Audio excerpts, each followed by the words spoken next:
সিনেমার পোস্টার হচ্ছে সিনেমা সম্পর্কিত তথ্যপত্র, প্রাথমিক তথ্যপত্র। একটি চলচ্চিত্রের অন্তর্গত বিষয়গত বস্তুগত বিষয়কে পোস্টার বিজ্ঞাপিত করে থাকে। চলচ্চিত্রে পোস্টার হলো এমন একটা জায়গা সে ধারণ করে, যে জায়গাটার সাথে সংযোগ হলো সরাসরি দর্শকদের, যারা হলে আসবে। তাইলে আমি কি সিনেমাটা বানালাম, আমার কোম্পানি কি সিনেমাটা প্রডিউস করলো, এটা ইমেজটা কেমন, দর্শককে তো পছন্দ করার একটা জায়গা দিতে হবে, যে আমি কাজটা দেখব কি দেখব না, আমার ভালো লাগছে কি লাগছে না। সেই ইমেজটা কিন্তু ধারণ করছে, দর্শকের কাছে পৌঁছাচ্ছে সিনেমার একটা মেজাজ, একটা মুড, এটা রুচি, গল্পের একটা ধারণা পোস্টারটাই সরাসরি দর্শককে দিচ্ছে। বাংলাদেশে সাংস্কৃতিক আন্দোলনের ক্ষেত্রে যে প্রক্রিয়াটা তৈরি হয়েছিল তা 47 পরবর্তী সময় থেকে হয়েছিল। যদিও তার আগে শিক্ষা সংসদ ছিল, মুসলিম সাহিত্য সমাজ ছিল, তারাও ছিল। এই সমস্ত ক্ষেত্রে গিয়ে পোস্টারে যে একটা প্রয়োজনীয়তা দেখা দিয়েছে, এটা কিন্তু মূলত আমাদের দেশের কনসেপ্ট না, এটা কিন্তু বাইরের কনসেপ্ট। এই অঞ্চলে পোস্টারে মূলত কনসেপ্টে এসছে 52 ভাষা আন্দোলনকে কেন্দ্র করে। এটা কিন্তু ভুললে চলবে না। যেখানে মূল উদ্যোক্তা ছিলেন এই পোস্টারকে কেন্দ্র করে Mostafa Monowar sir, Qayyum sir, Hashem Khan sir, এনারা ছিলেন এই সমস্ত অঞ্চলে, মুর্তজা বশির স্যার, এবং পোস্টার আঁকতে গিয়ে জেল খেটেছেন এনারা। পোস্টারের গুরুত্বটা হচ্ছে জনগণকে অবহিত করা। সুতরাং একটা চলচ্চিত্র যখন রিলিজ হবে তখন এটা জনগণকে জানাবে কিসের মাধ্যমে, তখন তো পোস্টারটা প্রয়োজন। পোস্টারের আবির্ভাবটাই তো এই জনগণকে অবহিত করার জন্যে। সুতরাং চলচ্চিত্রের ব্যাপারেও পোস্টারের একটা বিরাট ভূমিকা আছে। একজন ব্যক্তি মানুষ এবং মানুষের বহিরাঙ্গিক প্রকাশ থেকে তার অন্তর্গত প্রকাশের জন্য যেমন পোশাকের একটা জরুরি প্রয়োজন হয়ে পড়ে, পোশাক তাকে প্রকাশ করে, ঠিক সিনেমার পোস্টারও একটি সিনেমার গল্প, সিনেমার মুড সব কিছু পোস্টারে প্রকাশ করা হয় আর কি। এই জন্য পোস্টারটা খুবই জরুরি। এখন যে চলচ্চিত্র তৈরি হচ্ছে তার বিপণনের জন্যে একমাত্র বিজ্ঞাপন হলো পোস্টার। পোস্টার ছাড়া কোনো চলচ্চিত্র বিপণন করা সম্ভব নয়, বাজারজাত করা সম্ভব নয় এবং ব্যবসা করা সম্ভব নয়। একমাত্র গুরুত্বপূর্ণ বিষয় চলচ্চিত্রের পোস্টার। যে কোনো ভালো পোস্টার তার কি থাকা উচিত, ইনফরমেশন, যত কম ইনফরমেশন থাকে এবং ভাইটাল ইনফরমেশন থাকতে হবে, এবং সেটা খোঁজা বেশ মুশকিলের ব্যাপার। কারণ কোনটা হলে সবচেয়ে মানুষের মনে সেটা রেখাপাত করবে, তাই না? আর পোস্টারে যদি অনেক কিছু লেখা থাকে তাহলে যে ডিস্টেন্সে পোস্টার দেখা হয় সেই ডিস্টেন্স থেকে কেউ পড়ে না। কিন্তু যদি অল্প কথায় অল্প একটা সজাগ করে দিত তাহলেও কিন্তু হতো। মানে আমি বলি, যুদ্ধের সময় যদি জয় বাংলা লেখা থাকতো তাহলে আর কিছু বলার দরকার নেই, কিন্তু একটা জায়গায় জয় বাংলা লেখা আছে কাগজে, তখন তো আর কিছু বলার দরকার নেই, তাই না?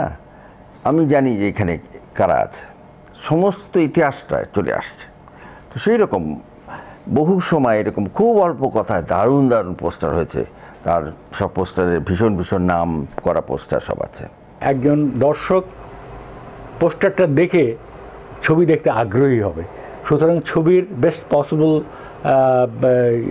সিন ওইটাকে আনার চেষ্টা করব এবং স্টার যারা তাদেরকে প্রজেক্ট করব, এইটাই তো স্বাভাবিক।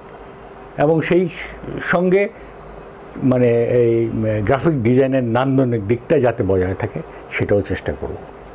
কিন্তু এইখানে ওই সুযোগটা খুব সীমিত, কারণ আমাদের এখানে ওই রুচিবোধটা একদম হারিয়ে গেছে। আমরা পোস্টার, ভালো পোস্টার কেউ দেখিও নি।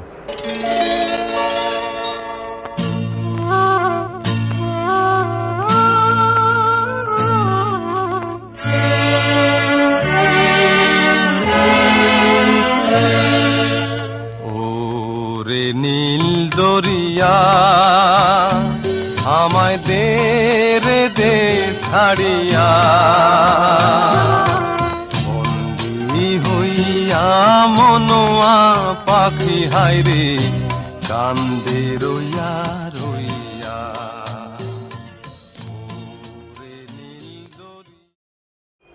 হলিউডের ছবি যখন আসছে তখন কিছু পোস্টার দেখেছি, কিন্তু পোল্যান্ডের ছবি তো ইটসেলফ এন আর্টওয়ার্ক। আমাদের ওয়াইদার ছবি, তার পোস্টার দেখলে কেউ বলবে না যে এটা একটা ফিল্মের পোস্টার, কি এটা আর্টওয়ার্ক। কিন্তু আমাদের ওয়াইদার সব ইনফরমেশনগুলোর মধ্যে দেওয়া আছে। ইংমার বার্গম্যানের ছবিতে আছে ওই ধরনের। বিদেশি ছবিতে, বিশেষ করে ইউরোপিয়ান ছবির পোস্টারের একটা ট্র্যাডিশন আছে, আমাদের এখানে সেটা গড়ে ওঠেনি। ইন্ডিয়ান ছবি তো, আমি তো কলকাতার ছবি তো খুব বাজে। সত্যজিৎ রায় পোস্টারগুলো ছাড়া আর কার ছবির পোস্টার আছে? তরুণ মজুমদারের ছবি তো কমার্শিয়াল পোস্টার, সেই তপন সিংয়ের ছবি তো সেই কমার্শিয়াল দেখা যায় না। মূলত পোস্টারে কি থাকা উচিত, কোন চরিত্রগুলো পোস্টারে প্রাধান্য পাবে? আসলে বুঝতে হবে পোস্টারটা কি। পোস্টারটা দুটো জিনিস, একটা হলো পোস্টার আগে ইটসেলফ ইটস এ আর্ট, এটা একটা শিল্প, এইটাকে মাথায় রাখতে হবে। দ্বিতীয়, পোস্টারটার পারপাসটা কি, ও কী করছে, ও গল্পটাকে জনগণকে ধারণা দিচ্ছে, কিছু বলছে।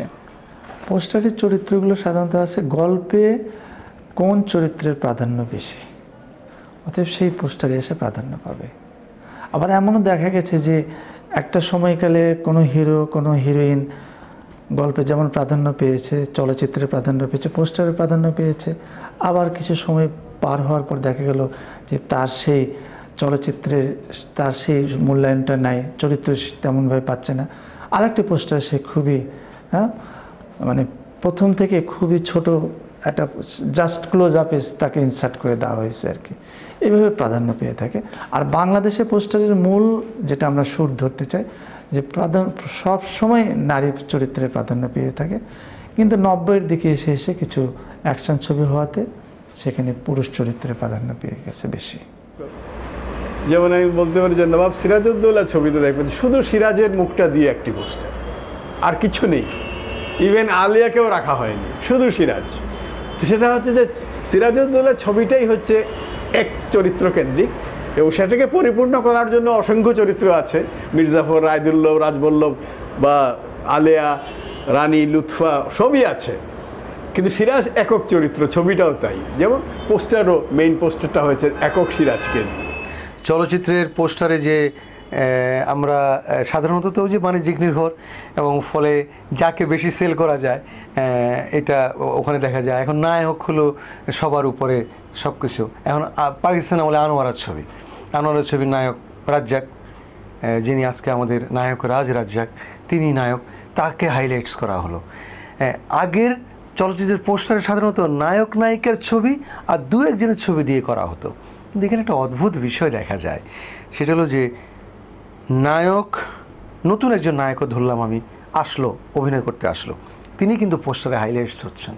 বাট একজন প্রবীণ অভিনেতা, যিনি সোসাইটি কর্তৃক, সমাজ কর্তৃক স্বীকৃত ভালো অভিনেতা, তিনি কিন্তু ওই নায়কের নিচে ছোট্ট আকারে ছোট ছোট করে দেওয়া হচ্ছে তার ছবিটা, মানে তার সেলস ভ্যালুসটা অত নাই। এই পার্থক্যটা কিন্তু আমাকে মাঝে মাঝে খুব আহত করতো। এবং আমার মনে হয় এখনও আহত করে যে এইটা বোধহয় হওয়া উচিত ছিল না। আমরা ভিলেনকে সামনে নিয়ে আসছি, হিরোকে পিছনে ফেলে দিয়েছি।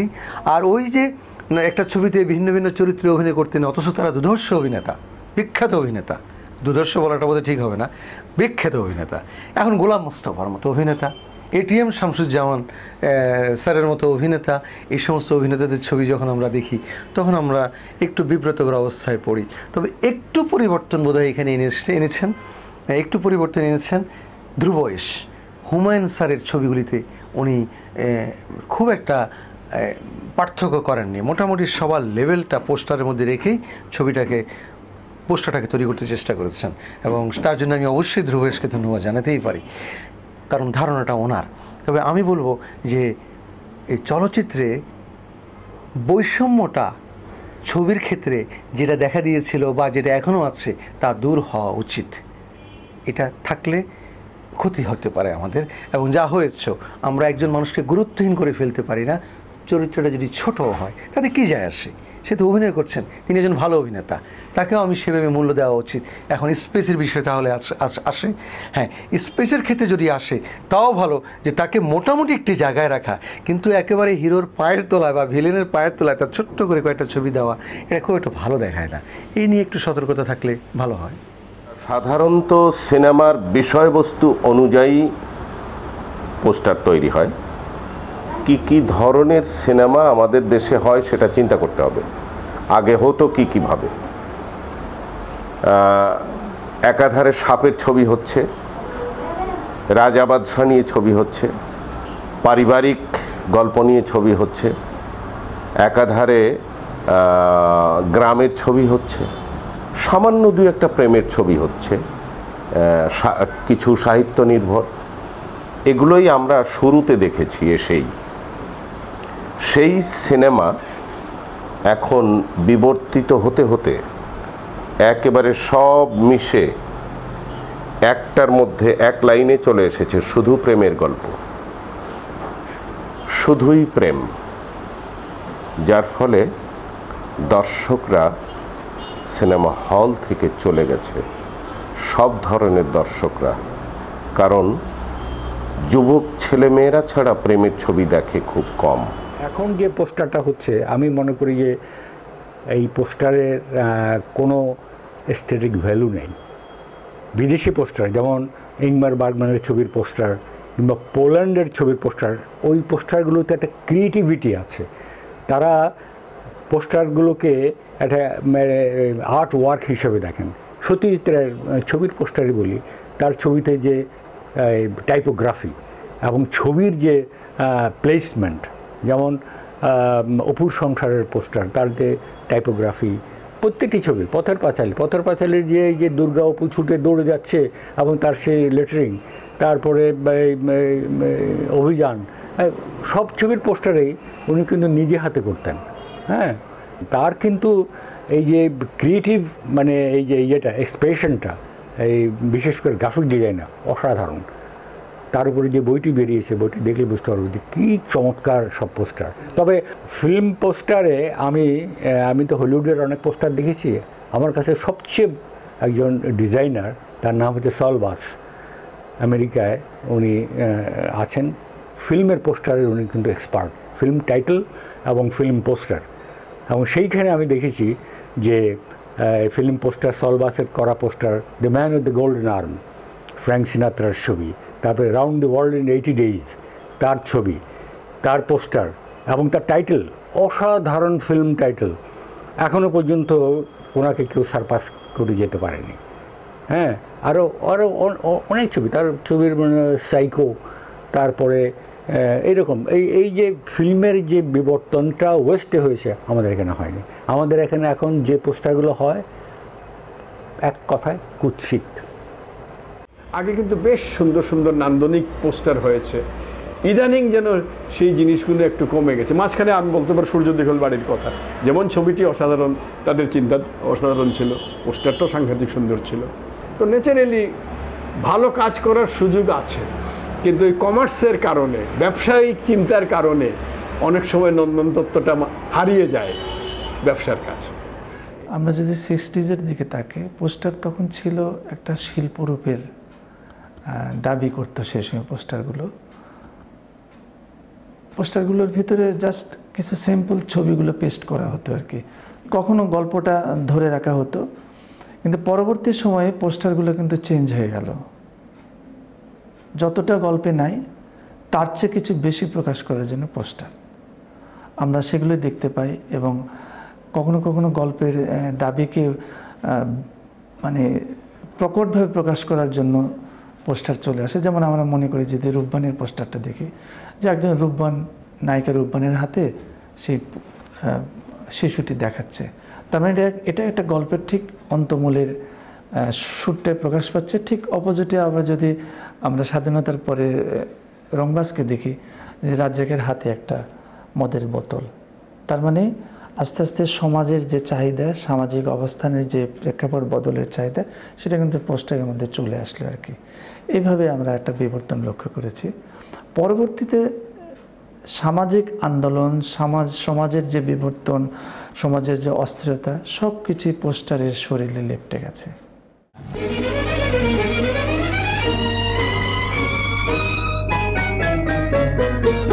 হই হই হই রঙ্গিলা, হায় হায় হায় রঙ্গিলা, হই হই হই রঙ্গিলা রঙ্গিলা রে, ঝিম ঝিম ঝিম বরষায় বন্দিলা রে, আমি যে কি করি আহারে সুন্দরী, আমি যে কি করি আহারে সুন্দরী, জানি না কখন সে মন দিল রে, হই হই হই রঙ্গিলা রঙ্গিলা রে।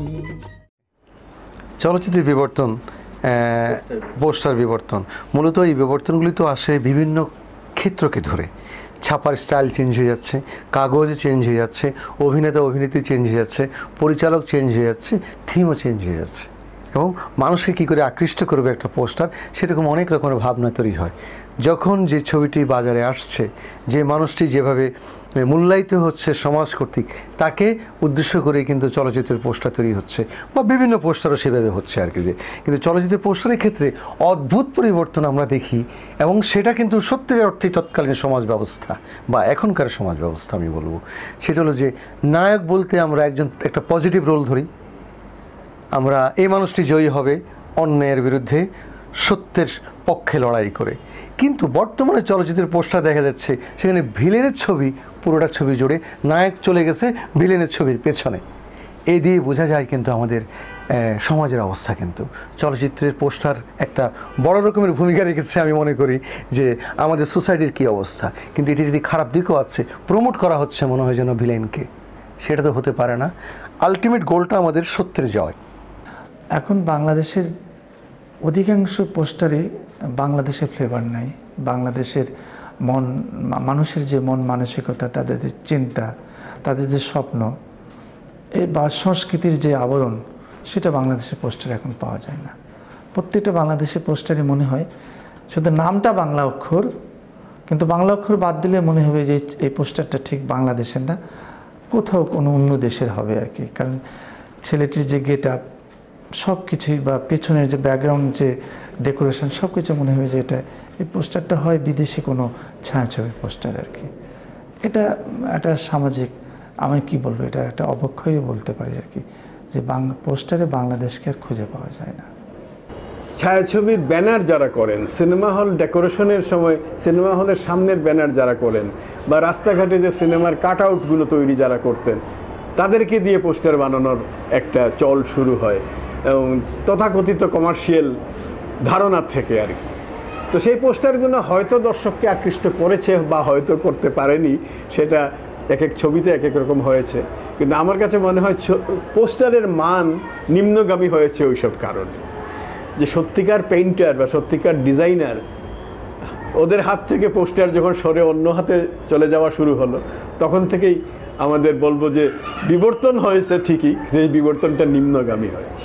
বাংলাদেশের পোস্টারের স্বকীয়তা অতি সামান্য।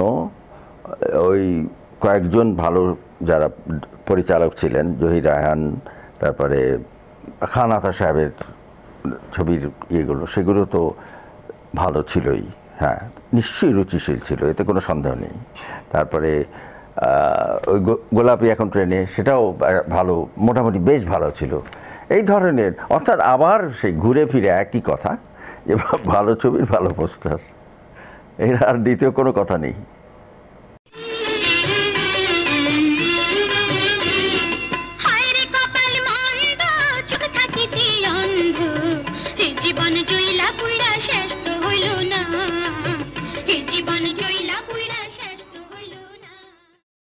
বাংলাদেশকে খুঁজে না পাওয়ার আর একটা কারণ আছে, কারণ এখন বাংলাদেশের ছায়াছবি বাংলাদেশের পটভূমিতে নির্মাণ হচ্ছে না। এখন যদি মনে করেন যে মালয়েশিয়াতে ছবিটা নির্মাণ হয়েছে, সিঙ্গাপুরে ছবিটা নির্মাণ হয়েছে, স্বাভাবিকভাবে ওখানে একটা লুঙ্গি পরা লোক অথবা বাংলাদেশের পোশাকে লোককে দেখা যাবে না। হিরো বলেন, হিরোইন বলেন, সব কিছুই পাশ্চাত্যের যে কালচারটা সেটা ফলো করে তাদের পোশাকের বিন্যাস হচ্ছে। সেই পোশাকগুলোই, সেই স্টিলগুলোই যখন মানে আপনার পোস্টারে আসছে, এবং পেছনে যখনই আমি দেখব মালয়েশিয়ান টুইন টাওয়ার অথবা মক্কার ঘুড়ি, স্বাভাবিকভাবে এটা মনে করবো যে এটা বাংলাদেশের পোস্টার না। এটা করার কিছু নেই, এটা চলচ্চিত্রের প্রেক্ষাপটের দাবিতে পোস্টারের বোধহয় রূপ, রং অথবা ভাষা বদলে গেছে।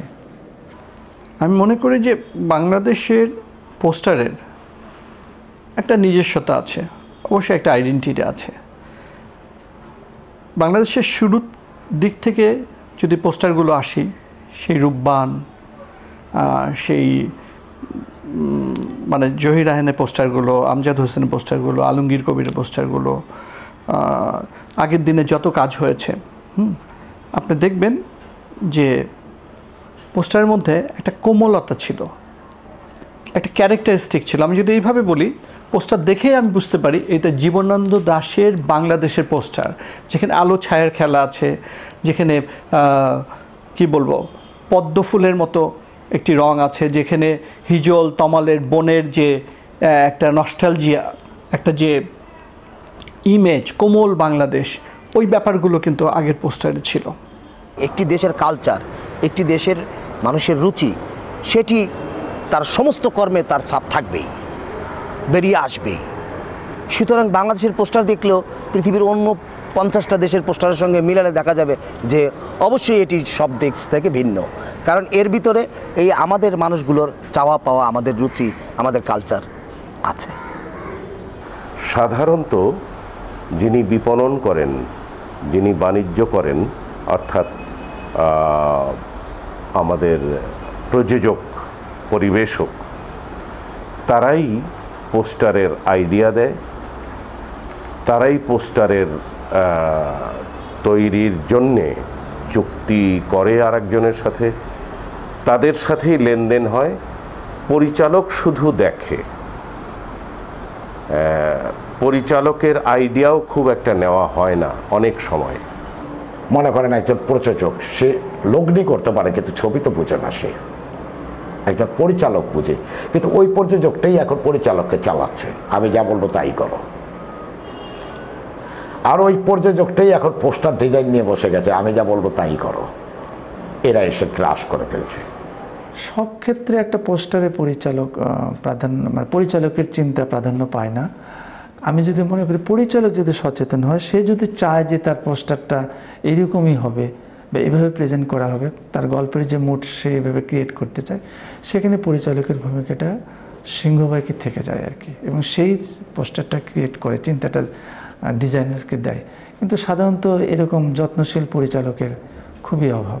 একটা পরিচালক কিন্তু আসলে একটা সিনেমার গল্পটাকে ধারণ করে সব থেকে বেশি, শুরু থেকে শেষ পর্যন্ত প্রতিটি শাখা প্রশাখা তারই স্বপ্ন। পরিচালক তার স্বপ্নটাকে বিভিন্ন কলা কৌশলী, টেকনিশিয়ান সবার মাধ্যমে জিনিসটাকে ফুটিয়ে তোলে।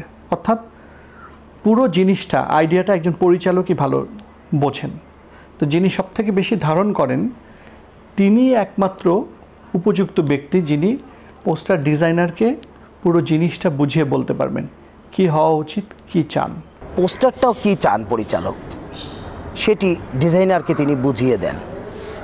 তিনি টাইপোগ্রাফিটা কী ধরনের চান, ডিজাইনটা কী ধরনের চান, কোন কোন বিষয়গুলোকে গুরুত্ব দিতে হবে, মানে পরিচালকের যা যা বক্তব্য আছে পোস্টারের ব্যাপারে সমস্ত কিছু ডিজাইনারকে বুঝিয়ে দেওয়া হয়, তারপরে ডিজাইনার উনি পোস্টারকে নানান রকমভাবে ডিজাইন করেন, তার মধ্যে থেকে বেছে নেওয়া হয় সবচেয়ে সুন্দরগুলোকে বা সুন্দরটাকে বেছে নেওয়া হয়।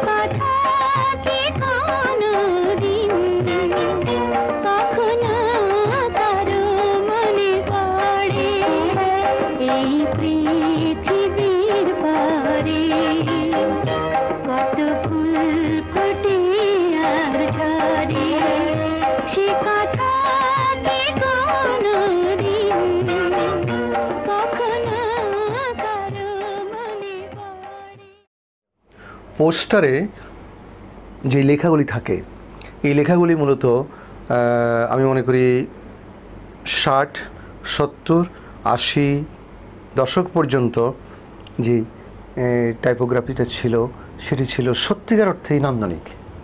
এবং আমি ওয়ালে চিকা মারার ক্ষেত্রে আমি বলবো যে একটা বিপ্লব ছিল তখন। কিন্তু আমাদের এখানে যখন কম্পোজ চলে আসলো, কম্পিউটার কম্পোজটা চলে আসলো, এই ক্রিয়েটিভিটিটা নষ্ট হয়ে গেছে। এবং নষ্ট শুধু হয়নি বলবো, একেবারেই ধ্বংস হয়ে গেছে।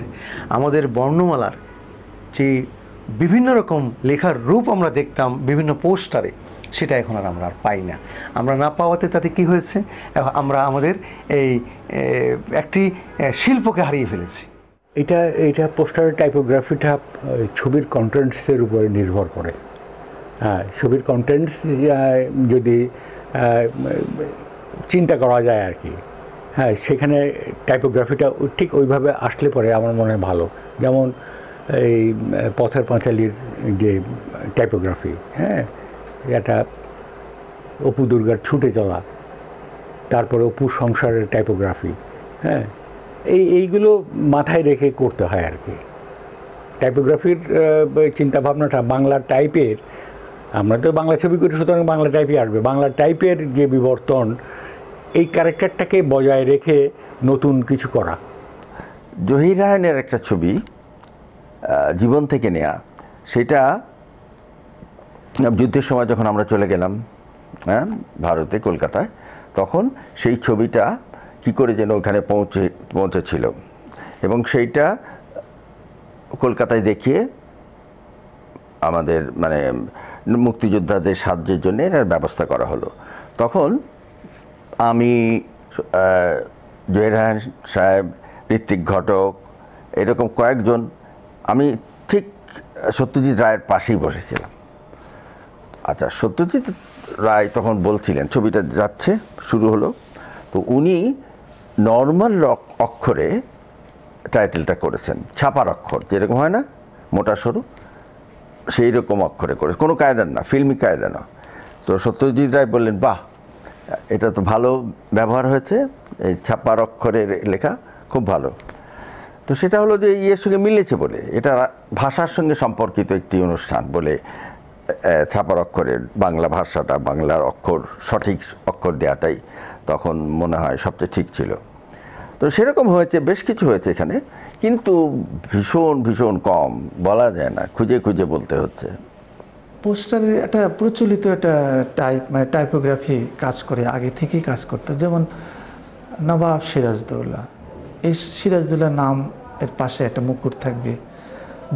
বেহুলা মানে একটা সাপের একটা ভঙ্গি থাকবে।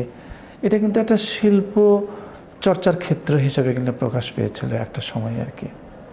বা আমরা যদি কোনো সাহিত্য নির্ভর ছবি করি, তাহলে রামেন্দ্রিক স্টাইলের এই লেটার হেডগুলো হবে আর কি, সব কিছুই। বা একটা সিম্পল যদি সামাজিক গল্প হয়, তাহলে লেটারগুলো স্ট্রেট হবে। আবার যদি পোশাকে হয়, তাহলে ইটালিক হবে। এটা কিন্তু আজকাল আর এটা ফলো করা হচ্ছে না। এটা যে যার ইচ্ছা মতো তার টাইপগুলো ব্যবহার হচ্ছে, টাইটেলের সে টাইপগুলো ব্যবহার হচ্ছে। এবং এখন এমনও দেখা গেছে যে আমরা যেটা পোস্টারে যে টাইপটা ব্যবহার করেছি, পরিচালকরা সেই টাইপটা কিন্তু টাইটেলে ব্যবহার করার মধ্যে একটা হারমোনি রাখার চেষ্টা করেছে। এখন সেই জিনিসটা নাই, ভেঙে গেছে আর কি। এইটা কি টাইপোগ্রাফি মানে একেবারে জাস্ট কম্পিউটার আগ্রাসনের আগ পর্যন্ত কিন্তু ছিল। এই যে কম্পিউটারের আগ্রাসনের আগ পর্যন্ত ওই যে ধর বুলেট লেখছে, মানে এখানে বুলেটের এটা ভাব দিয়া মানে সুন্দর, মানে এটা দেখতে ভালো লাগে। সবসময় এটা মাথায় রাখি যে বাংলা টাইপের ক্যারেক্টারটা বজায় রেখে নতুন কি ডাইমেনশন দেওয়া যায়, এবং ছবির ব্যাপারে, ফিল্মের ব্যাপারে যে ছবির যে কন্টেন্টস, ছবির যে নামটা তার সঙ্গে বজায় রেখে যদি টাইপোগ্রাফিটা করা যায় সেটি হবে সবচেয়ে উত্তম।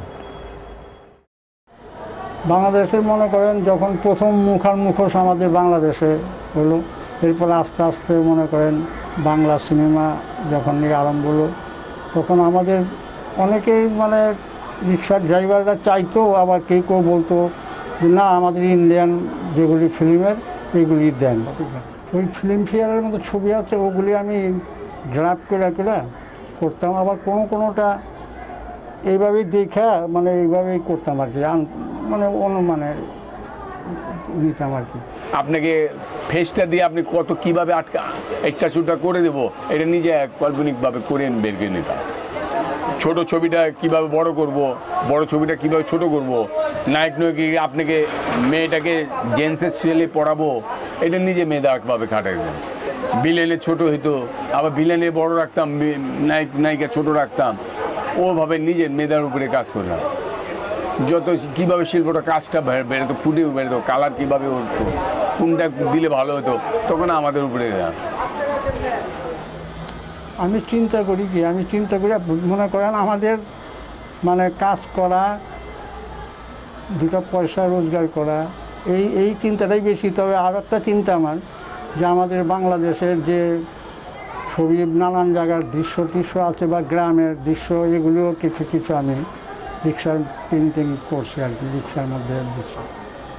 তবে সিনেমাটাই খুব বেশি পছন্দ করতে আর কি, ওই রিক্সার মহাজন বা ডিলাররা বা ড্রাইভাররা বলতে হয় স্যার দাদা নিশানের ছবি দিবেন আমার ভোটের মধ্যে। ওই নিশান তখন বহু ছবি করছি, যখন যেটা মানে চলে ফিল্ম, যেটা নাম হয় মানে খুব ভালো চলে হলে, ওই সেটাই মানে কাস্টমারের বা ড্রাইভারদের মানে মন অনুযায়ী, মানে তাদের চাহিদা অনুযায়ী আমাদের দিতে হয় আর কি। কাজ তো প্রচুর, আমার দিন রাত কাজ করতে হবে, মানে আমার বাসার আসারও সময় ছিল না, এত কাজ ডে নাইট কাজ। মানে প্রতিটা সপ্তাহের মধ্যে 2টা করে 3টা করে ছবি রিলিজ হতো। কাজ করতে করতে এসে গেল ডিজিটাল আস্তে আস্তে দাম তখন ছিল আমাদের লোক একটু, যখন একদম আস্তে আস্তে এসে বললো সমান তালে, তখন 30 টাকা স্কোয়ার ফিট, আমাদের ছিল 20 টাকা স্কোয়ার ফিট, তখন পার্টি চলে গেল মেশিনের উপরে। দেখেন এই ডিজিটাল হওয়াতে আমাদের এই কাজটা অনেক মানে কমে গেছে, অনেক মন্দা পড়ে গেছে। এটা তো আমরা রাখতে পারি নেই, আমাদের রাখতে দেয়নি, আমরা তো রাখতে চাচ্ছি, আমাদের রাখতে দিল না ডিজিটাল কম্পিউটার আসাতে। আমরা তো এখনো কাজ জানি, কাজ যা চাইলে পর আপনি তা পান, টাকার কারণে এটা বিলীন হয়ে গেল, সমান এসে বললো, তখন তো ওটার দিকে চলে যাচ্ছে।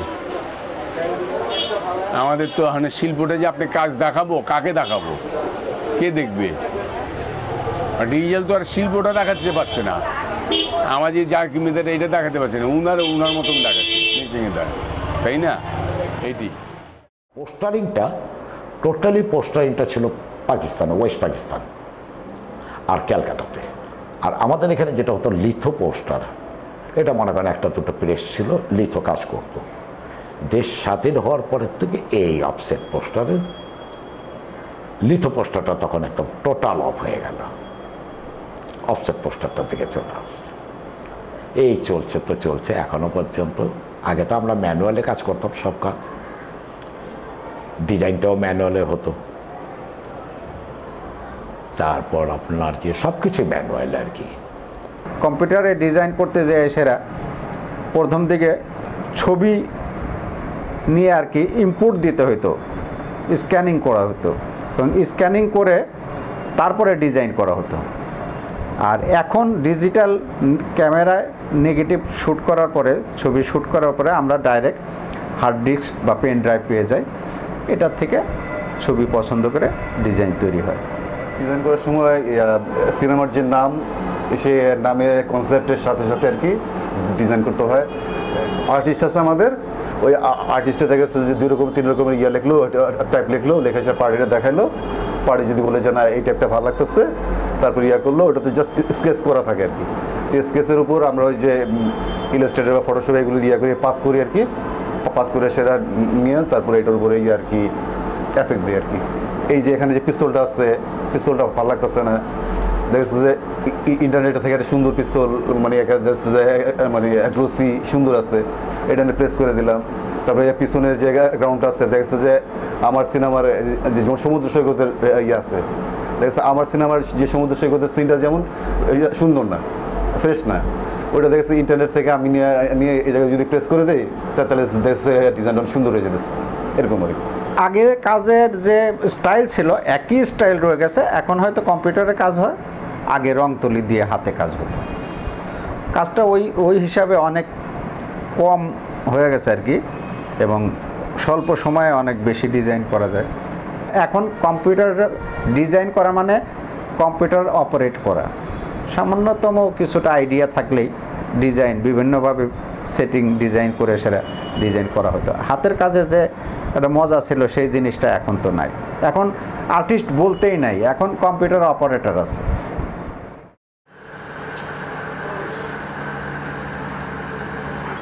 এগুলো ডিজিটাল ক্যামেরা তো আগে ছিল না, আগে ছিল হলো নর্মাল ক্যামেরা। এগুলো ডিটেলস থাকে না, আমাদের ছবির যে চুলগুলো হয় এগুলো ছাপাতে আমাদের যখন নাকি কাজ না করে আমরা ছাপাবো ওটা ডিটেলস থাকবে না, তার জন্য হাতে তুলি দিয়ে কাজ করলে, তুলি ছোঁয়া করলে জিনিসটা পোস্টারগুলো ভালো আসে।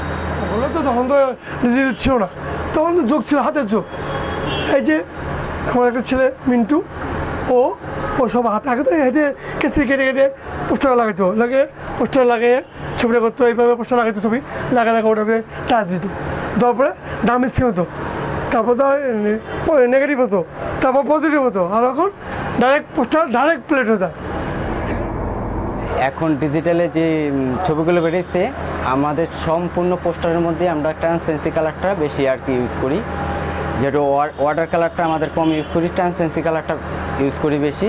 যে ওই ট্রান্সপারেন্সি কালারটা লাগাইলে যত বড় হবে ওটা আর ফাটবে না, তার জন্য আমরা সব পোস্টারেই আমরা ট্রান্সপারেন্সি কালারে আগে ই করে নিই। ডিজিটাল ক্যামেরা বেরিয়েছে এখন, তারপরে আমরা ট্রান্সপারেন্সি কালার কাজ করে নিই, হাতে ছোঁয়াটা দিতে হয়, নাহলে পোস্টার ভালো হয় না। হ্যাঁ, আগে অধিকাংশ পোস্টারে দেওয়া হতো, এখন একটু ডিজিটাল ছবি বেরানে ওই কাজটা এখন কমে গেছে।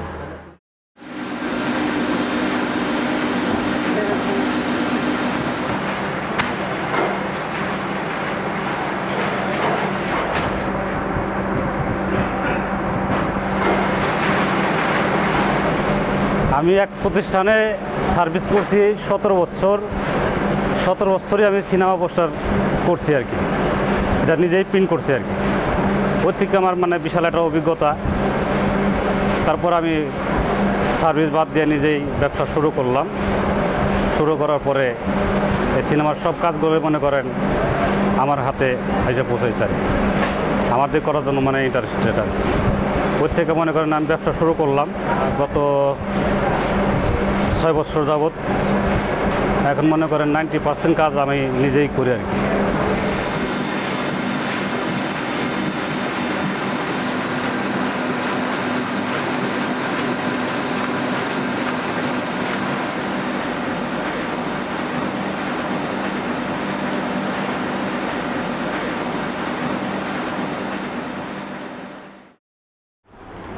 পোস্টার তো মনে করেন আমাদের যে আর্টিস্ট বা আমরা যে প্রোডাক্টটা বানালাম সেই পোস্টারটার ওই আর্টিস্টের উপরে নির্ভর করে পোস্টারটা তৈরি করা হয়, এবং ওখানে হয়তো অ্যাকশন থাকে, আর হিরো হিরোইনের একটা ইয়ে থাকে যে কে হিরো কে হিরোইন, আরও আদার্স কোনো আর্টিস্ট আছে কি না, ওইটার জন্য একটা পাবলিসিটি, যেটা আমাদের যে একটা হলে ছবি চলবে, তো এটা কী ছবি, এটার নাম, ওটা পোস্টার কে কে আছে, তারপর আমাদের প্রোডাকশনের নাম, তাদের উপরে বেসিস করেই তৈরি করা হয়। আর দ্বিতীয় কথা, যারা ছবি দেখে তারা ওই পোস্টারটার উপরে চিন্তা করে ছবিটা দেখবে যে না এখানে কে কে আছে, কোন কোন আর্টিস্ট আছে, তাদের রুচি, শিল্পী আছে কি না, ভালো শিল্পী আছে কি না, ওটার উপর নির্ভর করে তারা ছবিটা দেখে।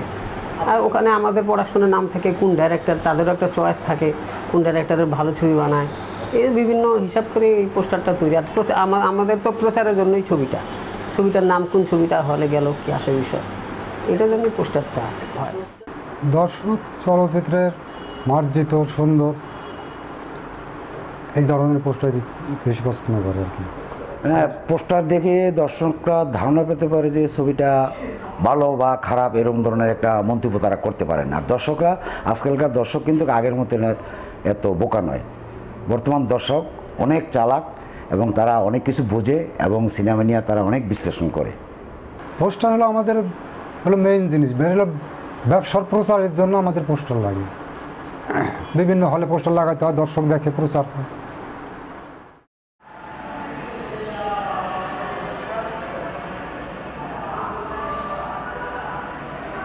পোস্টার মানুষ দেখে, ভালো মন্দ দেখে, দেখে চিন্তা ভাবনা করে, ঠিক আছে। হ্যাঁ, ভালো পোস্টার হলে ভালো ছবি সবাই দেখে। বর্তমান অবস্থায় বা বর্তমান সময়ে যেসব পোস্টারগুলো কাজ হচ্ছে, আমার ধারণা বা আমার বিশ্বাস যে বর্তমানে পোস্টারগুলো খুব ভালো উন্নত মানেরই হচ্ছে। তারপরও কিছু কিছু ছবি যেগুলা মানে ওই ধরনের তুলনামূলকভাবে ভালো পরিচালক বা ভালো প্রযোজকের নয়, সেগুলোর মধ্যে কিছুটা ত্রুটি এখন আছে। সিনেমার পোস্টার দেখলে আমাদের ভালো লাগে এবং কিছু কিছু পোস্টার দেখে মনে হয় এই ছবিটা ভালো হবে, ওই ছবিটা আমরা দেখতে আসি। তার জন্য আমরা অনেক ভালো লাগে যেই পোস্টারগুলো ওই ছবিটা দেখতে আসি। সিনেমা হলে পোস্টার না হলে তো চলবই না, কারণ সিনেমার হল মানে হচ্ছে তো পোস্টার। আসে পোস্টার দেখবো আগে সর্বপ্রথম, পোস্টার দেখে নায়ক নায়িকা কেটা আর্টিস্ট কারা কারা আছে তারা নির্ধারণ করে, ঠিক আছে, যে এই আর্টিস্ট থাকে, এই পোস্টারে আছে, এই ছবিটা ভালো হবো। আর্টিস্ট দেখলে তারা অনুভব করতে পারে। পোস্টার দেখে কোনো লোক আসে, কোনো লোক জায়গা বিদায়। দর্শকে যদি পোস্টার আকর্ষণ করতে পারে, পোস্টারের ছবিগুলো যদি পরিষ্কার হয়, ভালো হয়, আকর্ষণীয় হয়, তাহলে দর্শকের সেই ছবি ধরে বা দেখার আগ্রহ প্রকাশ করে। যতদিন সিনেমা থাকবে ততদিন পোস্টারের প্রয়োজন এবং দর্শক অবশ্যই পোস্টার দেখে ছবি দেখতে আসে। যতদিন সিনেমা হল আছে ততদিন পর্যন্ত পোস্টার চলবো বা থাকবো।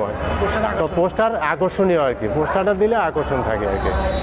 এই যে আমরা পোস্টার সংগ্রহ করছি ফিল্ম আর্কাইভের কাজ শুরু করার একেবারে সূচনা সময় থেকে, অর্থাৎ ধরুন 1978 সালে ফিল্ম আর্কাইভ প্রতিষ্ঠিত হয়েছে, সে সময় থেকেই আমরা পোস্টার সংগ্রহ করছি। পোস্টারগুলো হচ্ছে যে আমাদের তো সংগ্রাহক আছে, তার কাজই হচ্ছে বিভিন্ন জায়গায় খুঁজে খুঁজে চলচ্চিত্র এবং সংশ্লিষ্ট উপাদান সংগ্রহ করা। পোস্টার সংগ্রহ করার উদ্দেশ্য হচ্ছে যে চলচ্চিত্রের প্রচারণা তো পোস্টারের মাধ্যমে হয়ে থাকে, সেই হিসেবে চলচ্চিত্র সংশ্লিষ্ট একটি উপাদান পোস্টার, চলচ্চিত্রের গুরুত্বপূর্ণ উপাদান।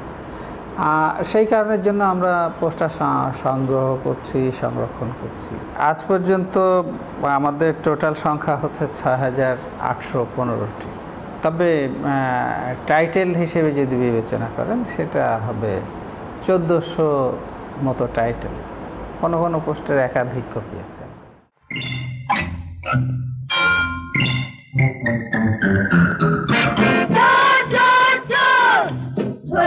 আমরা মিলে সবাই করবো এখন গরু জবাই, বুঝবে বেটা নেতার ভাই, করবো যখন তার খবর। সিনেমার পালাবদল ঘটেছে, সে সঙ্গে পালাবদল ঘটেছে সিনেমার পোস্টারের। আমরা অনেকেই জানি যে আমাদের চলচ্চিত্র এখন নানাভাবেই সংকটে আকীর্ণ এবং বলা যায় যে রুচিহীনতার উৎসব চলছে।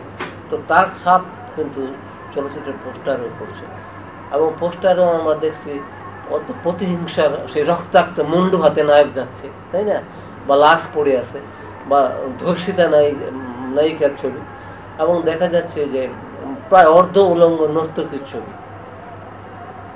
এগুলো এই পোস্টার দেখতে গেলে মানে দেখার সময় মানে চোখ বন্ধ করে রাখতে হয় লজ্জায়। যখন থেকে চলচ্চিত্রে অশ্লীলতা চলে আসছে, নোংরামি চলে আসছে, এটা ছবি বানানোর ব্যাপারে নোংরামি চলে আসছে, অভিনয়ের ব্যাপারে নোংরামি চলে আসছে, পোস্টার তৈরি করার ব্যাপারে নোংরামি চলে আসছে। সব কিছুতে নোংরামি যখন চলে আসছে, বাণিজ্যিক জিনিসটা করে ফেলছে, শৈল্পিক জিনিসটাকে সরিয়ে দিচ্ছে, ওই কিছু উচ্ছৃঙ্খল লোক এসে এটাকে ধ্বংস করে দিয়েছে। কেন মেধা না সরাতে পারলে তারা এক নায়িত্ব ব্যবহার করতে পারবে না। আমাদের দেশে অল্প সময়ের জন্য অল্প কিছু অশ্লীল পোস্টার হয়েছে, এখনও কিছু কিছু পোস্টার কিছু কিছু লোকজন পড়ে আর কি, তাদের প্রোডাক্ট যখন অচল হয়ে যায় সেই প্রোডাক্টটা চালানোর জন্য আর কি, তাদের যে টাকা লগ্নি করা হয়েছে সেই টাকাটা ফেরত পাওয়ার জন্য। আমার দুঃখ যে অশ্লীল ছবি, এখনও অশ্লীল পোস্টারগুলো বাজারে আছে এবং একটা অশ্লীল পোস্টার এখনও প্রযোজকরা ছাপে, যেটা মফস্বলে দেওয়ার জন্য। পোস্টারের নীতিমালা এটা তো একটা শিল্প না, তা আমরা যদি বলি শিল্প কোনো নীতিমালা মানতে চায় না, তো এই শিল্প যদি নীতিমালা মানতে না চায় স্বাভাবিকভাবে নীতিমালা ভঙ্গ হবে, স্বাধীনতা আসবে। কিন্তু এই স্বাধীনতা নিয়ে আজকে যদি আপনি উত্তরবঙ্গে যান, আমি গত কয়েকদিন আগে উত্তরবঙ্গ থেকে এসেছি, যে দেয়ালে যে সমস্ত পোস্টার লাগানো হয়েছে, এই পোস্টার শুধু মুখটাই শুধু আমাদের দেশের মেয়েদের আর কি, আর বাকি শরীরের যে সৌন্দর্য, লুকায়িত সৌন্দর্য যেভাবে এক্সপ্রেস করা হয়েছে, সেটা সব কিছুই কিন্তু মানে নীতিমালার বাইরে। আমি বলবো যে এটা মানুষের জীবনের, প্রতিটি মানুষের শিল্পীর যে একটা নৈতিক নীতিবোধ থাকে, সেটা বিবর্জিত হয়ে গেছে, সেটা বিচ্ছিন্ন হয়ে গেছে, সেটা ভেঙে চুরমার হয়ে গেছে। বাংলাদেশের পোস্টার সব কিছুই অবমূল্যায়ন বলেন, একটা ভয়ঙ্কর রূপে একটা দুর্ভিক্ষের মুখে দাঁড়িয়ে আছে বাংলাদেশের পোস্টার।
চলচ্চিত্রের পোস্টারকে আর্ট ওয়ার্ক হিসেবে দেখতে চাই এবং খুব অল্প কাজের মধ্যে মানে গ্রেটার মেসেজটা যাতে পোস্টার দিতে পারে। আমি মনে করি যে পোস্টারটি একটি অন্যতম গুরুত্বপূর্ণ বিষয়।